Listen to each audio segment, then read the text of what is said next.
गाड़ी खड़ी की, बाबा साथ बैठे हुए हैं, तो अभी रुकी है तो पीछे से ठार कोई आके मोटरसाइकिल लगा। मुझसे को 2 साल छोटा मिस्त्री टाइप नहीं होते, कपड़े खराब तो वो घी कर रहे हैं। मैंने जाके से पकड़े, इधर आओ।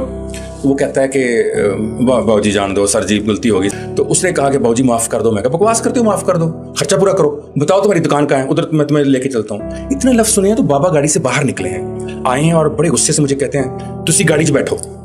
मैंने कहा शायद गाड़ी के नुकसान की वजह से ना बाबा मुझसे नाराज हो। मैंने कहा बाबा मेरा तो कसूर ही कोई नहीं, आपके सामने। कहते आप गाड़ी में बैठे ना, जाके आप गाड़ी में बैठे। तो मैं फिर खड़ा ऐसे देख रहा हूँ कि कैसे कभी इनका लहजा ऐसे हुआ नहीं।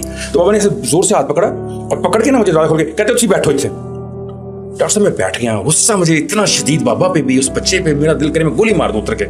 और बाबा ने इस बच्चे से कहा, मैंने शीशा नीचे किया कि बाबा क्या कह रहे हैं इससे। उससे कहते हैं अच्छा बेटा अल्लाह तेरा भला करे, और सर पे हाथ दिया और कहा, सर पे हाथ फेर कर बेटा तुसी जाओ, माफ किया तुहानू, अल्लाह वास्ते माफ किया। कहते तुसी गड्डी साइड पे लाओ, बड़े उसी लहजे में।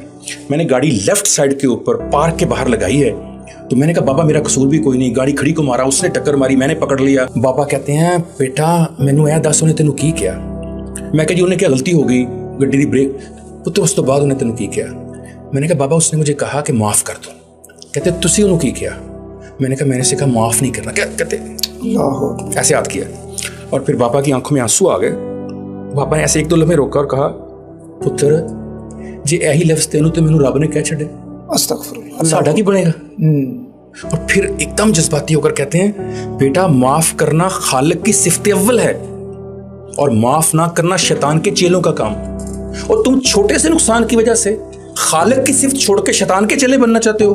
बेटा नुकसान तो पूरा हो जाएगा जब कोई तुमसे जिंदगी में कहे माफ कर दो, उसे अल्लाह के वास्ते माफ कर दो, अल्लाह इसका मुआवजा अल्लाह की जात देगी। और अभी मैं बताता हूं फिर क्या हुआ। तो मैंने कहा बाबा कि जिंदगी में अब नेगेटिव भी हुए, इतना बड़ा नुकसान हो गया, लाखों का नुकसान कर गया हमारा। वो नई गाड़ी, इसको तो आज बेचने जाऊंगा 5 लाख को कम देगा, और आप मुझे कह रहे हैं कि जी पॉजिटिव रहो, मुस्बत रहो, माफ कर दो। तो मुस्कुरा के कहते हैं ऐसा माई नूरा ने सिखाया। मैं ये कहां से आ गई माई नूरा, ये कौन है बाबा? कहते अपने रोपड़ ते दाने भुनदी हुंदी सी, ओ अम्मा नूरा ने ਜਿਹੜੀ दाने भुनदी, ਉਹਦੇ ਮੂੰਹ ਤੋਂ ਕੋਈ ਨੈਗੇਟਿਵ ਗੱਲ ਕਹਿਲਾ ਕੇ ਦਿਖਾ। ਉਹ ਕੋਈ ਗੱਲ ਨਹੀਂ ਕਿਸੇ ਦੇ ਖਿਲਾਫ, ਗੀਬਤ ਕਰਦੀ ਹੀ ਨਹੀਂ। अम्मा नूरा कहती जी पुत जी सदके। अम्मा शैतान के बारे तेरा क्या ख्याल है?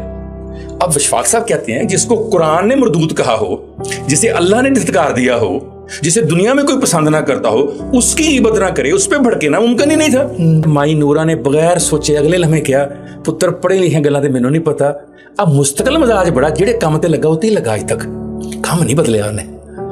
शफाक साहब कहते हैं बेटे हमने उन लोगों से सीखा जो सबक लेना हो तो शैतान से भी ले लेते हैं। बेटा तुम लोग उन लोगों में रहते हो जो रहमान से भी कुछ नहीं सीखते।